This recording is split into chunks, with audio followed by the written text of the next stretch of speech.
the US is forging a military alliance with a strategic focus on China. However, there's a prevailing notion that nations aligning with the US are doing so under duress. This brings about the question: if conflict arises, will these nations genuinely support military operations?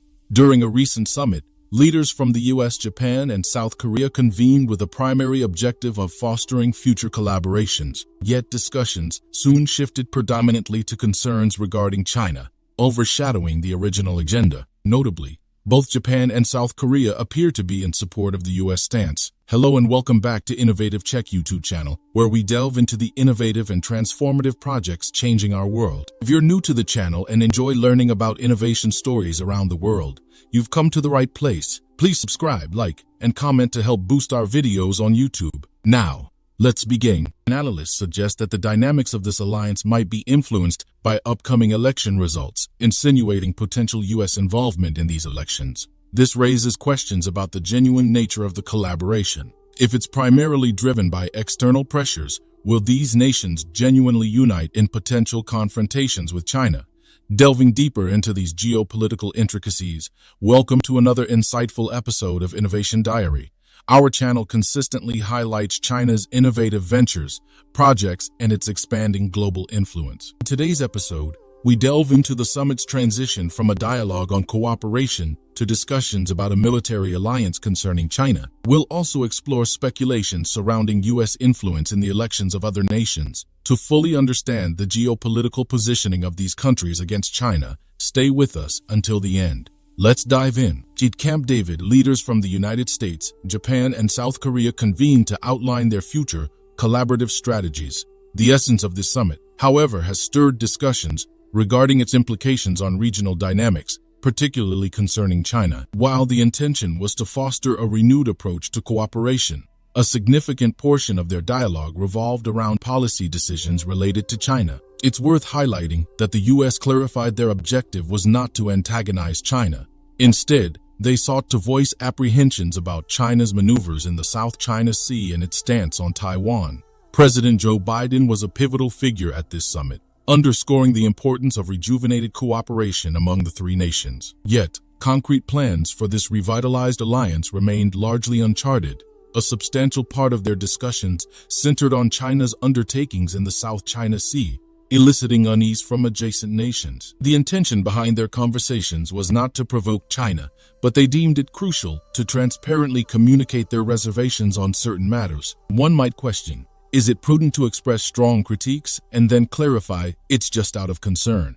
The summit was envisioned as a cornerstone of a renewed trilateral collaboration in the region. However, discussions about China seem to overshadow the broader cooperative agenda, a pattern often observed in US dialogues. Unsurprisingly, China's reception was less than enthusiastic. After all, who welcomes criticism? The summit's approach did stir critiques from China, sensing a potential strain in their regional ties. The partnership drew comparisons to other US-led initiatives, such as August and the Quad. Expert Xiang Haiyun Li characterized the Camp David summit as a tacit agreement, even if it wasn't formally termed an alliance. This marks a departure from typical dynamics in East Asian geopolitics. The trio committed to annual meetings, joint military drills, confidential communication via a dedicated phone channel, and decreasing their supply chain dependency on China. Beijing-based professor Yan Hong observed that, although an explicit military alliance wasn't declared, the collaborative intent among the US and China's neighbors is unmistakable. You are enjoying this video so far. Please don't forget to subscribe, share the video, and comment. The US and Japan have taken preparatory measures for potential conflicts with China, particularly concerning Taiwan, a territory China asserts as its own. Hence, the overarching theme of this summit being centered around China is indisputable. For those keeping up with current events, the US intensified focus on China is palpable, with many of its meetings and strategies revolving around the Asian giant. What's prompting this shift in focus? As we delve deeper, let us know your thoughts so far. China's meteoric rise as the world's second-largest economy has been noteworthy. Its burgeoning economic clout and penetration into international markets have triggered alarms in the United States. The U.S., in its pursuit to safeguard its economic primacy, is unsettled by China's ascendancy. Moments of unease. Official discourse may inadvertently shift as witnessed when China became a focal topic in a summit designed for broader collaborative planning. China's ascendancy isn't confined to its economy. It's also made notable strides in geopolitics, emerging as a formidable contender in the global arena and posing challenges to U.S. dominance in multiple sectors.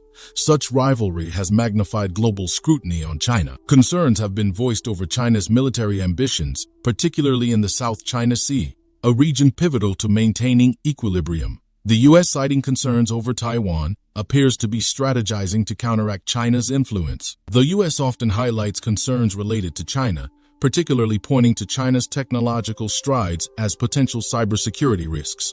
While the U.S. is keen on preserving its tech supremacy and securing its vital infrastructure against cyber threats, some believe its approach leans more towards curtailing China rather than fortifying its own defenses. The U.S. is vigorously forging partnerships with nations including Japan, South Korea, and Australia, aiming to address mutual apprehensions concerning China. However, there are perceptions that the U.S. influences these countries to express concerns about China, subsequently highlighting a global sentiment of unease.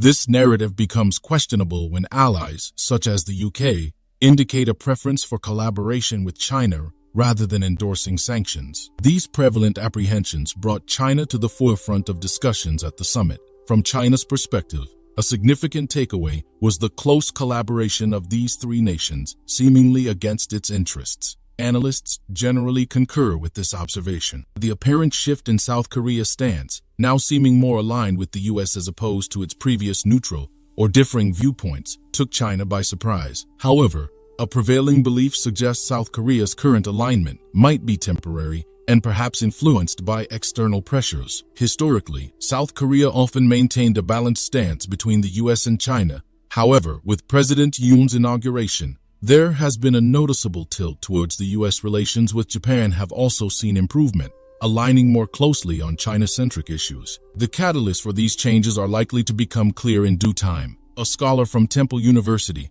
Japan emphasized the significant influence of President Yoon's election in fostering unity among these nations. Nonetheless, the sustainability of this trilateral partnership might hinge on future electoral outcomes in both South Korea and, to a degree, Japan. Speculation has arisen regarding U.S. influence in these elections, though it remains unverified. While the summit was convened for various reasons, including North Korea's missile launches and Russia's interventions in Ukraine, the focus seemed to continually revert to China. Does this alliance, seemingly poised against China, promise any tangible outcomes? Authentic foundations, such as China's ethos of diligence, tend to endure. Conversely, strategies rooted in external pressures, such as those exerted by the U.S., may create transient dynamics which might prove unsustainable in the long run. China's determination and drive remain undeniable. The alliance's efficacy will be gauged by its capacity to harmonize interests, navigate evolving dynamics, and foster constructive engagement with China. A forward-thinking approach in international affairs emphasizes diplomacy, collaboration, and dialogue. The road ahead will undeniably be influenced by the collaborative actions and choices of all stakeholders, with a collective aspiration for sustained peace and affluence in the Asia-Pacific realm and globally. Nations sense coercion in their strategic alignments. The longevity of such an alliance could be in jeopardy. The enduring success of alliances is rooted in the dedication of its members. An alignment, under duress, misaligned with a nation's core values or interests, may fracture its unity. Indeed, public sentiment in member states holds significant sway. If the populace believes their nation's stance conflicts with their principles or best interests, this can incite backlash, potentially destabilizing the alliance. It's worth noting that prevailing public sentiment seems to regard China's alliances more favorably than those led by the U.S. Thank you for your attention, and I welcome your thoughts and questions on this complex and vital subject. Do you want to watch more videos like this one? If yes, please like and share the video and subscribe to get exclusive videos about how phenomenally China is developing and growing its influence. Your subscriptions and likes motivate us to generate more content, so please keep supporting us. Check out this video showing on your screen right now, and I will see you on the other side.